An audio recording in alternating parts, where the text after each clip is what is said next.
दिवाळीचा शुभारंभ होतो एका सुंदर परंपरेने, म्हणजे वसुबारस। आज आपण जाणून घेणार आहोत त्या दिवशीचा खरा अर्थ, जिथं प्रेम, ममता आणि मातृत्वाचा सण साजरा केला जातो। दिवाळी सुरू झाली की पहिला दिवस असतो तो खास वसुबारसेचा। हा सण फक्त गायीचा नाही, तर तो आपल्या संस्कृतीच्या मायेचा प्रतीक आहे। सण फक्त गायीचा नाही, तर तो आपल्या संस्कृतीच्या मायेचं प्रतीक आहे। चला जाणून घेऊया या सुंदर परंपरेच्या कथेबद्दल। नमस्कार मंडळी, स्वागत आहे आपल्या या हरिप्रिया युट्यूब चॅनलवर। चला तर मग आज आपण जाणून घेणार आहोत दिवाळीच्या या पहिल्या दिवसाला वसुबारस साजरी करण्याला कशी झाली सुरुवात। वसुबारसेची अशी एक पौराणिक कथा। चला व्हिडिओला सुरुवात करूया।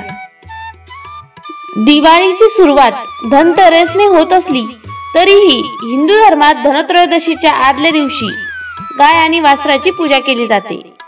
सोमवार दिनांक 28 तारखेला वसुबारस साजरी करण्यात येणार आहे। आणि वसुबारस सणाची पूजा पद्धती कशी आहे आणि वसुबारस सण हा का साजरा केला जातो, चला जाणून घेऊया। समुद्र मंथनाच्या वेळी अमृतसह नंदा, सुभद्रा, सुरभी, सुशीला आणि बहुला यांच्यासह 5 गायी उत्पन्न झाल्या होत्या। त्यांना लोकमाता म्हटलं गेलं, कारण त्या सेवा आणि देवतांच्या संतुष्टीसाठी आलेल्या होत्या। या 5 कामधेनूतून नंदा नावाच्या धेनूला उद्देशित ठेवून हा वसुबारस हा सण साजरा केला जातो। तर कामधेनू म्हणजे शुद्ध पांढरी गाय। देव आणि दानवांमध्ये समुद्र मंथनातून अनेक रत्ने निर्माण झाली, त्यांपैकी कामधेनू हे रत्न ही त्यामध्ये निर्माण झालं। धार्मिक मान्यतेनुसार या दिवशी श्री विष्णूची काही तरंग सक्रिय होऊन ब्रह्मांडात येते आणि या तरंग विष्णू लोकातील कामधेनू अवतरित करते। या कारणांमुळे या दिवशी आपल्याला गायीची पूजा करावी लागत असते। तर तुम्हाला समजलं का वसुबारस यामुळे साजरी करण्यात येते। तर वसुबारसच्या दिवशी कशी पूजा करावी। ज्यांच्याकडे घरी गुरे वासरे आहेत त्यांनी या दिवशी स्वयंपाक करावा। गायीला वडे, उडदाच्या डाळीचे वडे आवर्जून करावे आणि इतर स्वयंपाक करावा। आणि घरातील सवाष्ण बायकांनी गायीच्या पायावर पाणी घालून नंतर हळद कुंकू फुले अक्षता वाहून तिला फुलांची माळ घालावी आणि नंतर निरंजनाने तिला ओवाळून केळीच्या पानावर पुरणपोळीचा आणि वड्या भजेचा नैवेद्य अर्पण करून तिला खायला घालावे।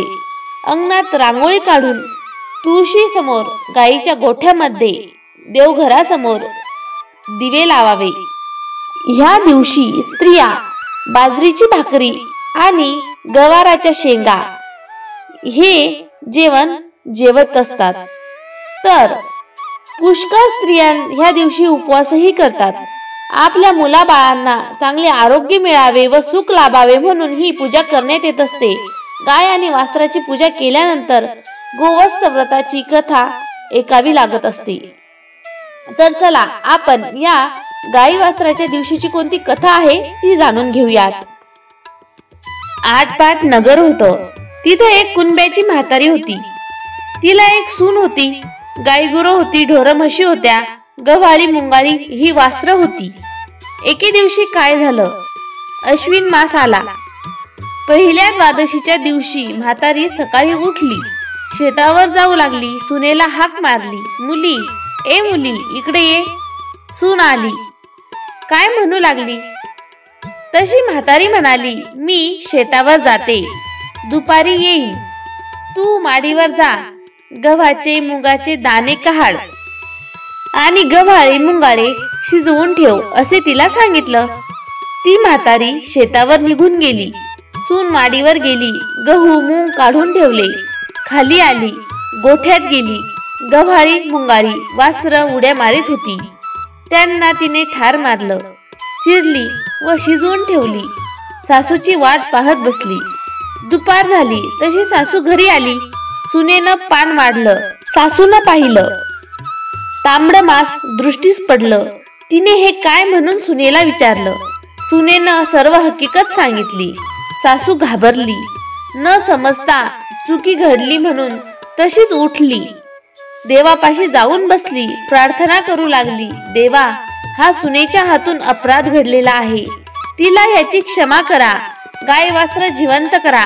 असं नाही झालं तर संध्याकाळी मी आपला प्राण देईल असा निश्चय करून ती देवासमोर प्रार्थना करू लागली. देवापाशी बसूनच राहिली. देवानं तिचा एक निश्चय पाहिला, निष्कपट अंतकरण देखील. संध्याकाळी गाई म्हशी आल्या, हंबरडा फोडू लागल्या, तशी देवाला चिंता पडली. हिचा निश्चय ढळणार नाही असं देवास वाटलं. मग देवानं काय केलं? गायीची वासरं जिवंत केली. ती उड्या मारीत मारीत प्यायला गेली. गायीचे हंबरणे बंद झाले. म्हातारीला आनंद झाला, सुनेलाही आश्चर्य वाटलं. तसा सर्वांना आनंद झाला. नंतर म्हातारीनं गायी गोऱ्यांची पूजा केली, स्वयंपाक करून त्यांना नैवेद्य दाखविला, देवाचे आभार मानले. नंतर आपण जेवली, आनंदी झाली. तसे तुम्ही आम्ही हो. ही 60 उत्तराची कहाणी. 5 उत्तरी. देवा ब्राह्मणांचे दारी, पिंपळाचे पारी, गायीच्या गोठी, सुफळ संपूर्ण. धन्यवाद. वसुबारस ह्याचा अर्थ असा आहे, वसु म्हणजे द्रव्य आणि त्यासाठी असलेली बारस म्हणजे द्वादशी. या दिवसाला गोवत्स द्वादशी असेही म्हणण्यात येते. या दिवशी गायीची आणि पाडसाची संध्याकाळी पूजा करण्यात येते. लक्ष्मीचे घरात आगमन व्हावे या हेतूनेही या दिवशी सवत्स धेनूची पूजा करण्याची पद्धत आहे. या दिवशी अनेक स्त्रिया उपवासही पकडतात आणि या दिवशी आपण गहू आणि मूग खाऊ नये अशी परंपरा आहे. तर अशी होती आपली वसुबारसेची आणि दिवाळीच्या पहिल्या दिवसाची कथा. आवडली असेल तर लाईक करा, नातेवाईकांना मित्रमैत्रिणींना शेअर करा आणि आपल्या हरिप्रिया YouTube चॅनलला सबस्क्राईब करा. धन्यवाद.